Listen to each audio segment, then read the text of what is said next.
За манай подкаст эхэлж байна. Тэгэхээр өнөөдөр манай зочноор шаасны нэрэмжит 3 дугаар төв эмнэлгийн зүрх судасны төвийн зүрхний шигдээсийн тасгийн ихэмж Бадам Сүрэн маань оролцож байна. За өнөөдөр бид хоёр зүрхний цочмог эмгэг гэж юу тийм ээ? Энэ эмгэгийн үед ямар арга хэмжээ авах нь зүйтэй. Ер нь ямар сонирхолтой кейсүүд гарч исэн, юун дээр анхаарах вэ гэд олон өнцгөр ярилцсан тийм ээ. За тэгэхээр ер нь зүрх судасны цочмог эмгэг гэж ер нь юу хэлээд байна? Та энэ талаар нэг ерөнхийдөө товчхон ойлгоцыг үзэгчтэй өгөөч. За та бүхэнд энэ өдрийн мэндийг хүргэе. За ерөнхийдөө бол зүрхний цочмог эмгэг гэдэг нь бол генет үүсэж байгаа эмгэгийг хэлж байгаа. За генет тийм ээ цочмог гэдэг чинь өөрөө бол генет гарч ирж байна л гэсэн үг шүү дээ. Тэгэхээр архаг хууч суур өвчин байсан тийм ээ. За эсвэл бүр ямар ч архаг хууч суур өвчнгүй байсан байж болно. За энэ эсвэл архаг хууч суур өвчнөд өвчин нь хүндрэх тийм ээ цочмог дутагдал зүрхний цочмог дутагдал гэдэг юмд орох болж байгааг бол цочмог эмгэгүүд гэж нэрлэж байгаа. За энд нь бол бид нэр цочмог эмгэгүүдийг бол дотор нь айгүй олон ангилалтай шалтгаанаас нь хамруулад өөр байдаг. За судасны шалтгаантай гэх юм бол за титэм судас нь бөглөрж байгааг нь бид нар зүрхний шигдээс титэм зүрхний ингээд гол судас болон титэм судас маань хууларж байгаа аортын хуулрал. За уушгины том артериудыг бөглөрж байгааг болохоор уушгины артерийн бүлэнд бөглөрөл гэж нэрлэнэ. За бусдаар болохоор хэм алдагдлын шалтгаантайгаар тийм ээ зүрхний амь насанд аюултай хэм алдагдлын шалтгаантайгаар зүрхний цочмог дутагдал үүсч болно. За зүрхний архаг дутагдaltaй зүрхний архаг дутагдал байж аваад тэр нь ингээд дэглэм алдах ч юм уу тийм ээ эмээ уухгүй байх. За өвчнийхээ хүндрэл зэргээс нь хамааруулаад цочмог дутагдал дахиж үүсч болно. За мөн төрөлхийн гажууд байгаа. За зүрхний төрөлхийн гажигтай хүмүүс маань өвчний биеийн байдал хүндрэх тийм ээ тус эргэлт нь маань алдагдсанаас болж цочмог дутагдлууд үүсч болдог. Тэгэхээр бид нар бол цочмог дутагдлын гинт тийм ээ үүсч байгааг нь хэлж байгаа. За. Тэгэхээр энэ би бол сонсч ирсэн манай Монголд бол одоо жишээ нь өвчлөлүүдийн дундаас яг нөгөө тэргүүлэх зэргийн өвчлөлүүдийн нэгэнд бол зүрх судасны энэ өвчлөл ордог гэж. Тэгээд нас баралтын хувьд бол нэлээд өндөр байт юм шиг байна. Тийм. Манай зүрх судасны эмгэг бол өвчлөлөөрөө болохоор Монгол улсад бол эхний 5 өвчний 3 дахь байрт нь бол орж явдаг. Их өндөр биш үү? Ер нь бол өндөрт ордог. Нас баралтаар бол 1 номерт ордог. Тэгээ нөгөө халдварын бус шалтгаанд өвчлөл, халдварын шалтгаанд өвчлөл гэж 2 ангилж аваад бид нар халдварын бусд нь ороод халдварын бус шалтгаантай өвчлөлийнхөө 3 дугаар байрт өвчлөлөөрөө нас баралтаар бол 1 дугаар байрт ордог. Тэгэхээр эн чинь ерөөсөө миний сонсноор бол ерөөсөө амьдралын хэвшилч гэдэг юм уу яг энэ зүрх судасны өвчлөл бол тэрнтэй маш гүнзгий холбоотой гэж сонссон зөв. За зүрх судасны эмгэг гэдэг маань өөрөө болохоор төрөлхийн гажиг болон олдмол гажигуд гэж 2 ерөнхийдөө бол ангилагдчих болно. За төрөлхийн гажиг гэдэг маань болохоор тухайн хүн бол анх төрөхдөө л тийм ээ зүрхнийх нь гажигтай төрж байгаа хэлж байгаа. За жишээлбэл тосгор хоорондын таславчийн цоорхой тийм ээ буруу байрлал уушгины артер буруу байралтай байх. За жишээ ховдол хоорондын цоорхой аортын карктас зэрэг маш олон төрлийн төрөлхийн гажууд байж болно. За эдгээр нь ингээд насан туршдаа ингээд бага наснаас ахуулаад засахгүйгээр тийм ээ хаалгаанд орохгүйгээр удаан хугацаагаар яваад эсвэл бүр хаалгаанд орж болохгүй хүнд гажууд байх юм бол тэр нь цаашдаа цочмог дутагдал руугаа орж хүндэрч болдог. Олдмол гажууд нь бол нөгөө төрснөөс хойш үүсэж байгаа. Тийм ээ тийм. Амьдралын тухайн хүний амьдралын хэв маягтай холбоотойгоор үүсэж байгаа гэсэн үг. Одоо жишээ нь нас хүсч бас энэ нөлөөлнө. За хамгийн ойрхон жишээ бол биднэрт бол даралт хэсэг өвчин. Даралт хэсэг өвчин бол удамшлын шалтгаантай байж болно. Эсвэл бусад нөгөө нэг өвчнүүдийн 2 дахь жишээр тийм ээ жишээ сахартай өвчин, сахарын өвчнөд өмнөөс үүсэж болно.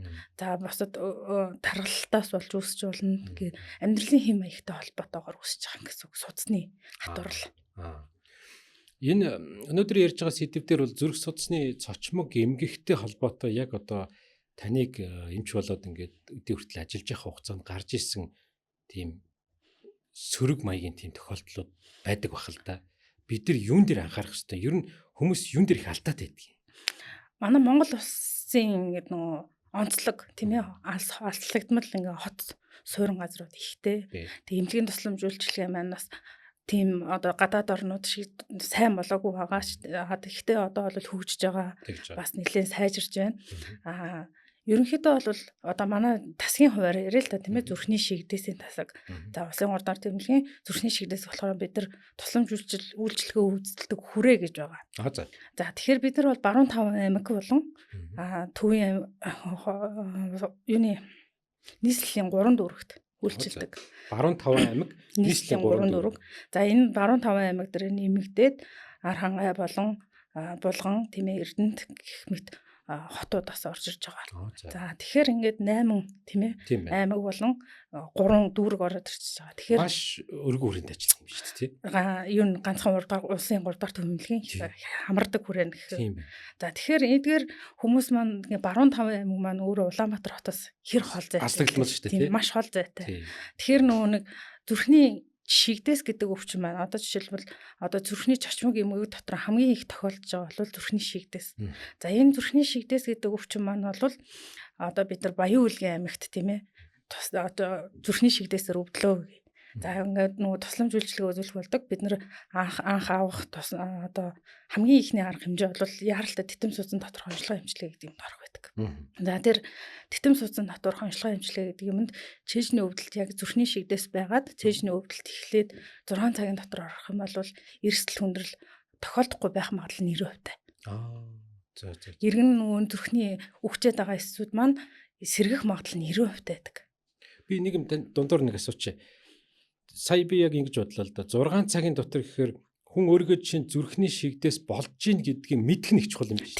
Тэгэхээр тэр шинж тэмдэг нь яг яаж илэрдэг? Яг одоо тэр луг хоёлоо орно.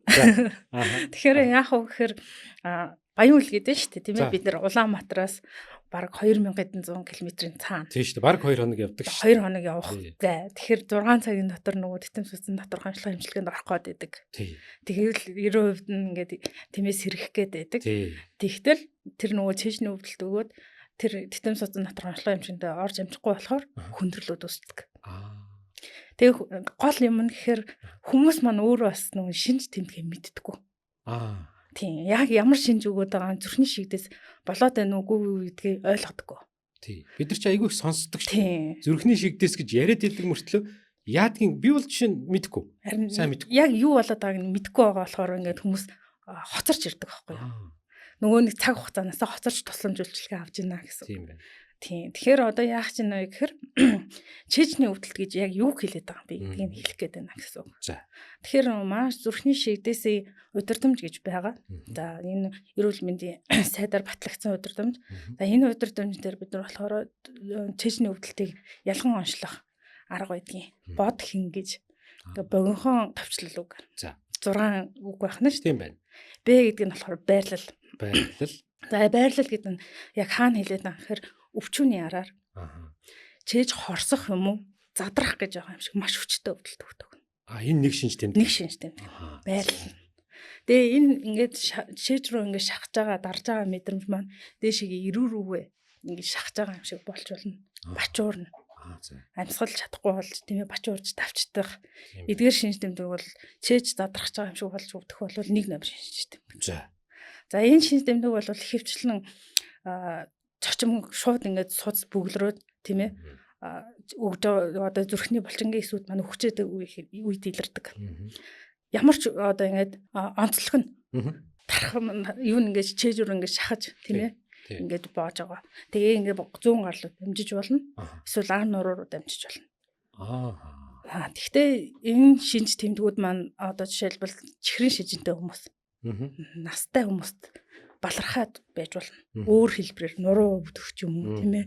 Бүр өвдөлт огч өгөхгүй байх ч юм уу. Тим шинжээр илэрч болдог. За онцлог нь бас тийм болчихж байгаа шүү. Тийм байна. Б одоо Д гэдэг нь болохоор дамжилт саний яриадсэн зүүн гар тийшээгээ болно. Дамжиж өвдөх ингээд зүүн ирүү рүүгээ шахаж өвдөх. Нуруулгаа ингэж дагаж өвдөх. Дагаж өвдөхийг хэлж байгаа. Тэр нь өвдөлт нь тийм бадарч өвдөх юм уу ингэж унжих маягаар ингэж өвдөх. Яаж ч мэдрэгдэж болно. За. Тийм гол нь ингээд нөгөө юунд хүмүүс хөвчлэн бадарж ангинж өвдсөн ирүү рүү ингээд шахаж ангинж өвдсөн гэж ярьдیں۔ Өвчүүний хараар ингээд хорсоод чээж хорсож байгаа юм шиг өвдөлт өгсөн гэж ярьдаг. Тийм. За хээ үсэг нь болохоор хугацаа. хугацаа. Энэ цээжний өвдөлтийн маань хугацаа нь 20 минутаас их байна. Зөвхөн нэг удаа ингэж өвдөд те нэг 5 2 минут өвдөд арилахыг бол өвдөлт гэхгүй бид нар. Чигдээс өвдөлт гэж хэлдэг. Ер нь ингээд тасралтгүй үргэлжлэх хугацаа нь 20-оос дээш минут тий. Тэгж өвдөд байх юм бол ер нь биш болж гин гэж мэдэх нь. Тийм. 20-оос дээш минут өвдөд хамгаалж зүрхний шигдээс байх магадлалтай байна гэсэн үг. Энэ их анхаармаар юм биш үү тий. За дараагийнх нь өвдөлтийн эрчим байхгүй юу? Энэ эрчим нь болохоор 0-аас 10 хүртэл бид нар баалаар үнэлдэг. Өвдөлтийн үнэлгээ гэж байдаг. 0-аас 10 баал байгаа. За энэ 0-аас 10 баалын маань ер нь бол 5-аас дээш өвдөлт. Маш хүчтэй өвдөлтүүдийг өгч байгаа.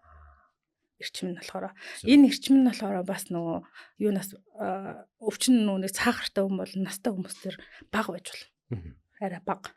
Гэхдээ юугаар яах вэ гэхээр ялах вэ гэхээр энэ буюу нитрогельцерин гэдэг судас тэлдэг юмд намтж гин үгүй гэдэг гэсэн. Тэгэд мэдчихдэг байх нь шүү дээ тий. За үндсэн гол юм 6 шинж тэмдгээрээ бид нар шигдээсийг ялгаж онцлдог гэсэн үг. Танаа дээр за 6 цагийн дотор одоо юу гэдэг нь за яг ийм шинж тэмдгүүд мэдэгдлээ. Тэгэхээр тэр хүн шууд за эмнэлэгтэй түргэн дуудана. Тэгээд түргэнээр эмнэлэгт очино. Яг энэ хоорондоо эмчилгээ авчих юм бол 90%-аар нөгөө эрсдлүүд нь байхгүй болно. Үгүй. Энэ одоо өвдөлт эхэлснээс 6 цагийн дотор буюу титэм суусан дотор онцлогоо эмчилгээ гэдэг юм хийлгэх нь шүү дээ. Тэр нөгөө бөглөрсөн нарийнсан сүцийг бид нар цусан хангамжийг нь нөгөө булчин дээр очиж байгаа цусан хангамж нь байхгүй болчих чинь гэсэн үг байхгүй. Тэр цусан хангамжийг нээж өгснөөрөө нөгөө булчингийн эсүүд маань цусаар хангагдаад эрүүл амьд үлдэх гэж байна л гэсэн үг. Тэр онгойлгох хугацааг ярьж байгаа бид нар. Ер нь таны тасаг дээр ирж байгаа өвчтнүүдийг ингээд харж байхад дунджаар бол яг 6 цагийн дотор ирж амжих уу? Хэдэн хүн амждаг? Ер нь бол ирдэг. Ирдэг үү? Ирдэг. Ялангуяа сүүлийн жилд бол маш их эхлэл үеийн шигдээс гэж бид нар нэрлэдэг. За энэ 6 цаг дотор ирж байгаа хүмүүс бол олширж байгаа. Өмнө нь бол одоо ингэ тусламж үйлчилгээ маань тэмээ сайжраад одоо ингээд олон нийтэд бас тэмээ өргөж ийн гэсэн үг байна шүү дээ. Бид нар ярьж байгаа маань тэрнээсээ хамааруулаад шигдээсээ юм хаана одоо хүмүүс мэддэг болж байна гэсэн үг. Тэрнтэй холбоотойгоор 6 цагийн дотор ирж байгаа хүмүүсийн тоо бол олширч байгаа. Зүрхний шигдээсээр нас орох тохиолдол байх уу? Газар дээр ерөнхийдөө бол зүрхний шигдээс гэдэг өвчин маань өөрөө нас ордог өвчин. За дотроо 5 төрөл байдаг. За 1-р хэлбэр, 2-р хэлбэр, 3-р хэлбэр, 4-р хэлбэр, 5-р хэлбэр гэдэг. 3-р хэлбэр гэдэг нь өөрөө зүрхний гинтийн өвхөл буюу зүрхний шигдээс гэсэн үг. За одоо жишээлбэл хүмүүс ингээд бидний бага байхад тийм ярьдаг байсан шүү дээ. Ингээд орондоо унтаад сэрээгүй гэлээ. Тий. Шигдээс байх магадaltaй гэсэн үг. Ерөөсө огцом хатж байгаа юм шүү дээ. Шууд л хаагаал тийм ээ. Амнаас нь аюултай хэм алдагдлуух, эсвэл хүчтэй цочмог дутагдлуух, тийм ээ зүрхийг ингээд шууд зогсоох үйл ажиллагаа явагдсан байна гэсэн үг. Тэрийг гинтийн нас оролт гэж нэрлээд түүнтэй холбоотойгоор бид нар энийг зүрхний шигдээс байна гэж. Тэгвэл тэр нөгөө нэг нас орсны дараа бид нар чинь залуу хүмүүс дээр чинь задлан шинжилгээ гэж юм ордог шүү дээ. Тийм ээ, хүмүүс задлан шинжилгээ. Тэрүүгээр нь батлагддаг. Тийм юм байна. За ер нь энэ шигдээстэй холбоотой үед ямархуу эмчилгээ яаж хийгддгийг за манайхны нөгөө хайхрамжгүй одоо Монгол хүнийг үндэгүү зан гэдгээрээ бид нар чинь ингээл зарим юмыг тоохгүй орхидог шүү дээ. Тийм тохиолдол их байх уу? Одоо манай зүрхний шигдээс үүсэх шалтгаан бол айгүй олон төрлөөдөг. Ер нь зүрхний шигдээс гэдэг нь болохоор өөрөө судасны өвчин. Зүрхний титэм судас гэдэг тийм ээ. Судас маань болохоор гол судас гэж байгаа шүү дээ. Тэрнээсээ салаалаад баруун зүүн гэж ангилна. Баруун тишээ салаасан судас маань нэг, зүүн тишээ салаасан судас маань ингээд хоёр болж явагдаад ерөөсдөө 3 том судас л байгаа. Тэр 3 том судасны айл нь том димээс туудсны аль том судлаа бөглөрснөөрөө нөгөө зүрхний маань булчин тижээж талбай нь хамаарна. Хаана бөглөрсөн, зах руугаа бөглөрж гинөө, дундаа бөглөрж гинөө, эхлэл хэсэгтээ бөглөрж гинөө гэдгээс хамааруулаад шалтгаална. За энэ зүрхний шигдээс үүсэх нь ерөнхийдөө бол ихэвчлэн настай хүмүүсийн өвчин гэж яригддаг. Гэтэл одоо манай Монголд болохоор 30-аас дээш насны хүмүүс айгүй хөвдөж ирж байгаа. Одоо яг эд тийм ээ ажил хийх тийм ээ хөдөлмөрлөх насны хүмүүс айгүй өвдөж ирдэг. За энэ хөвчлэн хүмүүсийн залуу хүмүүсийн бол тамхитай холбоотой байдаг. Хорч зурчил болох тийм ээ. Тамхиг одоо ингээд өдөрт 20 ширхгийг татах өдөр болгон тийм өдөр болгон 20 ширхгийг татнах. Тэр тамхи чинь өөр хор нөлөө ихтэй. Тэгж байгаа. Суцууд одоо тэр суцыг маань хатууруулад тийм ээ цусыг маань өтгөрүүлээд тэр шигдэс гэдэг юм үүсэх үндсэн гол хүчин зүйлийг ингээд бүрэлдүүлж өгöd байна л гэсэн үг. Манайхан ер нь яаж ин танд яг бодит тохиолдсон зүрхний шигдээстэй зочмог эмгэгтэй одоо тохиолдсон кейсүүд юу байдаг вэ? Анхааруулах гэх юм да. Одоо жишээлбэл одоо зүрхний манай улсын гудар төвийн эмнэлэг болохоор жилдээ 1800-аас 2000 хүнд энэ дэвцэм судсан доторх онцлог эмчилгээний тусламж үйлчилгээг үзүүлдэг. За тэгэхээр 1800-аас 2200 гэдэг чинь хоорондоо хэлбэлзээтэй жил болгоноос хамааруулаад тийм ээ өөр байдаг гэсэн үг. Ер нь бол сүүлийн жилүүдэд бол ихсэж байгаа. Ихсэж байгаа. Тийм. За тэгэхээр энэ 2000-аас 1000-аас 1200 яг зүрхний шигдээс 1000-аас 1200. Яг юм цочмог өвчнүүд ирж байна гэсэн. Тэр чинь баг өдөрт 4 гэсэн үг юм шүү дээ. Өдөртөө 4. Оо. Яг юм цочмог өвдөлттэйгээр ирж байна гэсэн үг. За тэгэхээр зарим өдөр бол заавал 4 ирнэ гэсэн үг бол биш л дээ. Гэхдээ ер нь бол энэ тоо бол дунджаар. За тэгээд энэ ирж байгаа 1000-аас 800-аас 1000 хүний маань 10% нь цочмог дутагдлаар маш хүнд хэлбэрийн одоо ингээд чэжний хүчтэй өвдөлттэй тийм ээ шокийн байдалтай тийм хүмүүс одоо ингээд орж ирдэг гэсэн үг. Тийм байна. 10% нь. За тэгээд тэр 10%-аас бас нөгөө нас орж байгаа тохиолдлууд бас их баха. Тийм байна. За манай яг бодит тоо хэлбэл манай шигдээсийн засгийн энэ жилийн нас оролт гэхэд 40 орчим болцсон байгаа гэсэн үг. Тийм ээ. Тэгэхээр тэр маань өөрөөр хэлбэл нас орж гинэ гэдэг маань юуг одоо эмнэлгийн тусламж үйлчлэгийг хожуу авсан байна. Хоцорч авч байна тийм ээ. Бүр даамжирлцсан. Тэгээд хүнд хэлбэрээр бас орж ирж байна гэсэн үг. Тийм. Хүндэрсэн хэлбэрээр. Хүндэрсэн хэлбэрээр одоо аваад ч тэр нь олигтой нөлөөлөхгүй өнгөрцөн байх нь ч тохиолдол. Тийм хэлбэрүүдээр орж ирдэг хүмүүс бас байна. За одоо бүр яг ийж болсноос хойш бол хамгийн залуу тохиолдол маань бол 25 настай зүрхний шигдээс байсан. Дөнгөж өсвөр насны сургуулаа төгсөөл дөнгөж ажил дээр гарч байгаа эд сайхан залуу. Ямар харамсалтай юм бэ тийм. 25 настай. Тэгээ нөгөө шигдээс чэжний өвдөлт өгөөд байгаагаа мэдэхгүй. Ингээд одоо жишээлбэл ийм залуу тийм ээ эд насны хүмүүс маань болохоор хөвчлэн спорт зааланд хичээлж яадаг. Тэр үедээ одоо спортоор хичээлж авах үедээ шигдээс болсон. Чэжний өвдөлт өгсөн. Тэрээгээ өөрөө бахардж ийн гэж ойлгосон. Нөгөө амьсгаатаа бахардаад байна гэж ойлгоод байдаг. Ингээл амьсгаатаад байдаг. Тэгсэн чинь тэр нь өөрийгөө бахардж ийн гэж ойлгоод байдаг. Тэр нь тэгтэл шигдээс судсан бөглөрөөд ингээд өвдөлт өгöd байдаг. Яасан гэсэн тэр залуу яасан гэсэн гараад бороо орж исэн байгаа. Тэр одоо бороо оржсэн дулаан улирлээсэн байгаа байхгүй юу? Гараад ингээд хүтэн бороонд ороод зогссон чи өвдөлт намдаад байгаа юм шиг мэдрэгцэн гэж байгаа. Тэгэхээр гадаа ингээд бороонд машины хамар дээр суугаад 2 цаг болсон. Тэнд 2 цаг алдчихлаа шүү. Тийм. За тэгээд энэ ер нь болохоо байлаа өвдөлт идэр болохоо байлаа ингээ хүүтэн үсэн гараад л царай цонхыг бол тийм ээ хүний бие мэдл хүндрээд ирж байгаа. Тэр үед 103 дуудсан байна. Тэгсэн чинь 103 дуудаж хүлээж тэсгүй өөртөө дүүрийнхээ эмнэлэг дээр яваад очсон. За дөрвөн эмнэлэг дээр очиод бид нар бол шигдээсийг цахилгаан бичлэгээр хамгийн дөрөнд оншилдог. За 10 минут дотор цахилгаан бичлэг хийлээ. Тухайн үнийг шигдээс нэг 25 та болохоор шигдээс гэж мэдэхгүй ойлгохгүй. Тийм байна. Яа ингэж бичлэг нь бол ялцчихгүй шигдээс нь яагаад гэдэг. Тэгэхээр нь эргэлзээд яг хөө энэ нэг өвчин намдах тариамаар цус шингэл хэмжилгээ эдрэ хийж байгаа. Тийм байна. Тэгтээ дахиад нэг цусны одоо шигдээсийг оншилдог тропонин гэдэг шинжилгээ гэдэг. Тэр шинжилгээг аваад 2 цаг алдчихж байгаа. Дахиад 2 цаг. Тийм ээ. Тэгээ одоо чэжний өвдөлт ихснээс хойш ингээ бороонд гарах гэж дахиад 1 цаг болоод тийм ээ. Гарснаас хойш 2 цаг болоо. Тэгээд манай эмнэлгийн хүлээ авахаар ирэх гэж хүргэж өгөх гэж тэгээ энэ одоо ингээ шигдээс байна гэдэг нь батлаад нотлоод ирэх гэж 7-8 цаг болоод ирсэн. Тэгсэн байна. Тэгээ 25 настай хүүхдийг хүн шигдээс болчлоо гэж юусоо ойлгож хүлээж авч. Ер нь бодохгүй шүү. Ер нь бол тохиолдохгүй. Тийм. Хүн бодох. Ороод ирсэн. Тэгээд хүлээ авах дээр дуудаад очиж үзээд ялцчихгүй шигдээс. Тэгээд хүүхдийн маань аав ээж нас орон нутгтайдаг. Хүүхд чи гэжтэй залуугийн маань тийм ээ. Аав ээж нь орон нутгтайдаг. Тэгээд тэр хүүхд залуугийн маань аав ээжийг дуудаад тийм ээ бид нар одоо ингээд яаралтай тэтэмсэд натрах онцлог хэмжлэг гэдэг юм хийх гэж байна гэдэг тайлбарыг өгөөд ороход одоо бид түрүүн ярьжсэн зүүн тишээс салдаг нэг судас байдаг гэсэн шүү дээ. Тэрнийхээ дахиад хоёр судалж байгаа хамгийн урт ховд хооронд уруудах салаа гэдэг бүтэн бүлэнгээр бүглэрсэн. Тэр хүүхэд маань өөрөө 10 жилийн 8 дугаар ангиас хойш тамхи татчихсан. Ерөөсөө л нөлөөлн тэр. Өдөр болгон 20 ширхэг тамхи. Найз нөхдөдөө уулзах гарч нэмээд хичээл сургуульд явах тоолондоо тамхи татчихсан. Өдөрт нэг хайрцаг уу? Нэг хайрцаг биш шүү дээ. За энэ бол аюултай байна тий. Аюултай. Тийм байна. Тэгээд мэдхгүй нөгөө маань хүүхэд маань мэдхгүй. Хүн эмчнэр маань нүдэндээ итгэхгүй 25 настай хүүхэд шигдээс бол бас байдгаа гэж ойлгоно. Тэгтэл ийм тохиолдол гарна.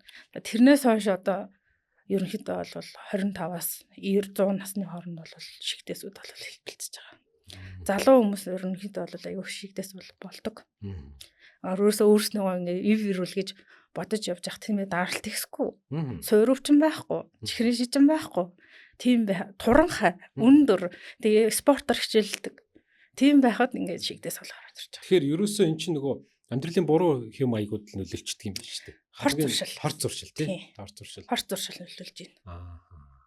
За тэгвэл тамхины асуудал дээр бол манай яг энэ үзэгчид бол нэлээд анхаармаар юм байна. Өөрөөр хэлбэл одоо сая ярьлаа шүү дээ. 20 гаруй насны залуу 8 дугаар ангиас хойш тамхи татдаг, сүүл рүү ингээд өдөрт нэг хайрцаг тамхи татдаг болсон гэдэг чинь зүрхний шигдээс болоход хамгийн том нөлөө үзүүлсэн байх жишээ нэ тий. Тэр одоо 25 настай залууд бол нөгөө шигдээс үүсгэх гол хүчин зүйл нь тэр тамхи л байсан байхгүй. Хорт зуршил нь. Тийм. Өөр бусад юмнууд нь бүгд үүсгэцсэн. Удамшлын юм гэхээр аав ээж нь бол удамшлын ингээд залуугаар нь хөнгөрчсөн хүн байхгүй гэж хэлж байгаа. Тэгэхээр биш болж таараа. Ер нь танаа дээр ингээд зүрхний шигдээсээр ирж байгаа хүмүүсийн яг нийтлэг одоо юу гэдгийг юу гэж байх вэ? Одоо нөлөөсөн хүчин зүйл нийтлэг юунаас болж ийн гэдэг. Ер нь хөвчлэн хорт зуршил бол амьдралын хэм маягаас болдог. Тэгээ ер нь манай Монгол тийм ээ эрэгтэй хүмүүсийн дийлэнх хувь нь тамхи татдаг. Одоо манай шигдээсийн тасаг твчиж байгаа хүмүүсийн одоо өдөр твчиж байгаа 10 хүн байна гэж бодъё. Тэрнийх нь 7-8 нь эрэгтэй. 2 юм уу 3 л эмэгтэй байдаг. Тэгэхээр чи ерөөсөө эрчүүд давмгай одоо энэ хорт зуршил нөлөөлж байна. Амьдралын буруу хвшил нөлөөлж байна. Тэгээ төвийн тархалтууд бас. Нөгөө тархалтай гүзээ ихтэй байх. Тэр төвийн тархалт гэдэг юм маань өөрөө судсан дотор юм жижигхэн товруу гэдэг юм үүсгдэг. Тэр товруу маань өөрөө ингээд олон жил болох тусам ингээд нэмэгцээр агаад задарч болдог. Тэрнээсээ болоод шигдээс үүснэ. Өөр одоо танд бас нэг анхааруулж үзэгчид анхааруулчихаар бас сонин кейсүүд байдаг уу? Одоо жишээлбэл зүрхний шигдээс гэсэн өвчин дээр хоёул ярьж байгаа шүү дээ. Зүрхний шигдээс маань бас маш их андуурагддаг. За. Чэйжний цочмог өвдөлттэй хүмүүстэй аюух андуурагддаг. За энэ нүү түрүүн хэлсэнчлэн аортын судасны хуулрал гэж хэлсэн тийм ээ. Тэр өвчин маань мөн адил чэйжний хүчтэй өвдөлтөөр эхэлдэг. Тэгэхээр нөгөө шигдээс гэж андуурагдаад тусламж үйлчилдэг бас хоцрох магадлалтай яваад идэг. Тэгэхээр тэр маань яадаг вэ гэхээр энэ гол судас байгаа шүү дээ тийм ээ. Тэр гол судас маань цуурал өгөөд за одоо ингээд ийм турбаа байлаа гэхэд тэр чинь ингээд цуураад ирэхээр дотор нь явж байгаа усчингаа тэгшлэн да. Гадагшин тий. Тэрнтэй шүүрээд байна гэсэн үг. Нэг бол шүүрж эхэлж болно, нэг бол шууд задарч болно. Тэгэхээр энэ бол маш хүчтэй чэйжний өвдөлтүүдийг өгдөг. Тийм байна. За тэгээд ингээд чэйжний өвдөлтөөр харин хүмүүс бол хөвчлэн шигдээс гэж андуурна. За тэгээд шинжилгээ хийхээр болохоор шигдээс биш байж болно. Гэхдээ бас ойролцоо шинж тэмдэг одоо илрээд байдаг. Тэгээд бичлэг нь одоо ингээд шинжилгээ багжийн шинжилгээ дээр бас ойролцоо өөрчлөлтүүд үүж байдаг. Тэрийг нь юугаар мэдхүүхээр бид нар бас нэг титэм сусан тодорхой онцлог хэмжлэгээр мэднэ. Тийм байна. Тий. За бас өөрөөр гэх юм бол уушгины артерийн бүлэнд бүглэрэл гэж бас түрүү хэлсэн шүү дээ. За тэр маань болохоор уушгины артер маань бас бүлэнгээр бүглэрж байгааг бид нар бас уушгины артерийн бүлэнд бүглэрэл гэж нэрлэдэг байгаа. Бас мөн адилхан чэйжэр өвдөлтөг. Хоёроос адилхан. Гэхдээ өвдөлтийн шинж тэмдэг нь арай ондоо. Одоо эмнэлзэн илрэл нь бас арай ондоо. Зүрх дэлсэх тийм ээ. За амьсгал хүчил төрөгчийн захад үздэг бид нар хүчил төрөгчийн хэрэгцээг үздэг шүү дээ. Тэрүүгээр пульс оксиметрээр үзэхэд бол хэрэгцээ нэх байх сатурац гэдэг юм маань 90-с доош болсон баг зэрэг. Өөр шинж тэмдгүүд бас өгдөг. Гэхдээ өвдөлт нь ижил. Тийм байна тий. Стаа сони юм байна. Дотор нь ингээд нөгөө бид нар ард иргэд маань бол нөгөө эмч биш тийм ээ. Бид нар шиг ингээд нарийн ингэж уншиж танилцахгүй. Тэгэхээр мэдхгүйгээр ингээд тусламж үйлчилгээ жоохон хоцрох тохиолдлууд их байдаг. Тэгэхээр ерөөсөө түрүүний таны хэлдэг тэр нэг 6 төрлийн одоо шинж тэмдгийг нэлээд сайн анхаарад мэдээд авцсан байхад ялангуяа би одоо эрчүүддээ сануулж хэлмээр байна. Манай эрчүүд бол ер нь жоохон хайхамжгүй зарим зүйлийг ингээд тэсээ төвчээд гарчлаа. Тэр нэг өвчнөө даамжруулахад нөлөөлөд идэг юм шиг санагддаг надад. Би бол одоо жишээ тэгдэг. Тэгэхээр тэрийг бас сайн мэдчихмээр юм байна тий. Одоо жишээлбэл маас зүрхний шигдээс тэр бас тэр нөгөө 6 цаг дотор ирэхгүй байгаа шалтгаанууд бас дамгаа байгаа шүү дээ. Тэгж байгаа. За яагаад ирэхгүй байна вэ гэж асуухаар өвчин намдах юм уугаад өвдөлтөнд намдаад яваад байгаа. Гайгүй болчих байлгүй дээ гэж боддог. Яг тэгдэг. Нөгөө дур мэдэж юм уу? Гайгүй болчих байлгүй дээ гэж бодоод ууцсан. Тэгээ 2 хоног гэртээ онцсон. 48 цаг өнгөрцөн. Тэгээд нөгөө нэг зүрхний шигдээс гэдэг маань өөрийнхөө зүрхний чинь булчингуудын өгчүүлээд байгаа байхгүй юу? Тэр булчингийн үйл ажиллагаа булчин чинь ингэж агшиж суларснараа биеэр цусыг ингэж эргэлдүүлэх хэрэгтэй байдаг. Тэр үйл ажиллагаа алдагдахаараа бид нар зүрхний дутагдал гэдэг юм. Тэр зүрхний дутагдал гэдэг юм руу орчоод ирнэ гэсэн үг. Тэгэхээр насан туршдаа нөгөө хөдөлмөрийн чадвар тэгж байна. Би нэг юм асууя. Манайхан ер нь дийлэнхтэй улсын эмнэлгүүдтэй жахан амуутай байдаг шүү. Яагаад тэгэхээр нөгөө маш их хүн ижлүүлж идэг учраас орч ирэхтэй дийлдэдэг. Тэгээд тэндээ ингээд цаг алддаг гэдэг. Гэтэл хамгийн бодитойгоор жишээ нь би яг ийм шинж тэмдгүүд илрээд эхлүүл өрхийн эмнэлэг дээр очиход өрхийн эмнэлэгт анхаачны тодорхойлолтууд хийх боломж байх уу байхгүй? Байх уу? Одоо өрхийн эмнэлэг дээр бид нар бол зүрхний шигдээсийг бол хамгийн түрүүнд зүрхний цахилгаан бичлэгээр таньж болдог. Цээжний өвдөлттэй хүн ирээд 10 минутын дотор зүрхний цахилгаан бичлэг хийх ёстой гэсэн заавар байгаа. Тэгэхээр одоо шатны бүх эмчнэр яаралтай болон өрхийн эмчнэр маань бүгд мэдж байгаа гэсэн үг. Тэрийг хийгээл үзчих. Тэрийгээ үзэл таньчна. Хэрвээ яг нөгөө сонгомл шинж тэмдэг бол байхгүй байхад хэрнээ цээжний өвдөлттэй байх юм бол шатлал дээшээ ахиулаад 2 дугаар шатлал руугаа идэгнэ. Тинчэнээсээ 2 дугаар шатлалаасаа бид нар нэмэлт шинжилгээнүүд аваад түрүүний хэлсэн тропонин тийм ээ. Нэмэлт шинжилгээ зүрхний эхо гэх мэт нэмэлт шинжилгээнүүд аваад дараагийн шатлал буюу 3 дугаар шатлал руугаа авчирна. Шигдээс нь матлагдчих юм бол титэм сууцны тодорхой онцлогоо эмчилгээ хийгдэнэ гэсэн үг. Өөр танд одоо үзэгчтэй анхааруулчихаар босон одоо тохиолдлууд байна уу эмчээр ажиллаж байгаа хугацаанд? За одоо босон тохиолдол гэх юм бол зөндөө байгаа. Маш олон төрлийн маш олон кейс тийм ээ маш олон тохиолдлууд байгаа. Гол анхааруулах гэдэг юм маань юу гэхээр чэжний өвдөлт өгөөд тэр нь 20 минутаас дээш үргэлжилж байгаа бол яралтай эмчит хандах хэрэгтэй гэдгийг л мэдэх хэрэгтэй. Тэгхгүйгээр өөрөөсөө дур мэдчих тийм ээ эмчилгээ хийж ер нь болохгүй тийм ээ. Өрхийн эмч, дүүргийн эмч, сумын эмч, тийм ээ аймгийн эмч хаанч байсан адилхан эмч нар бүх эмч нар маань зүрхний шигдээсийг бол оншилж чадна. Тийм чадвартай гэсэн үг байхгүй юу? За. За та хоёрын одоо ярих юм бол зөндөл юм ярмаар л байна. Тэгээд одоо бусад бас эмчнэр маань ингээ сэдвэр ярьж байгаа учраас тэдэртээ үлдээе. За өнөөдөр их сонирхолтой кейс ярьлаа. Ер нь бас би эндээс нэг 6 одоо шинж тэмдгийг ерөнхийдөө өөр яаж мэдэх вэ гэдгийг мэдэж авлаа. Энэ маань үзэгчд маань ч гэсэн бас их сонирн бөгөөд бас тогтоогод авчихад гэмгүй зүйл юм байна шүү дээ. За их баярлалаа. Тэгээ таны цаашдаа ажилд амжилт хүсье. Одоо хүн ардыг эрүүл мэндийг те сахин хамгаалахын үсэд өндөр их амжилтыг хүсье. За баярлалаа. Танай хамт олондоо амжилт хүсье. За баярлалаа.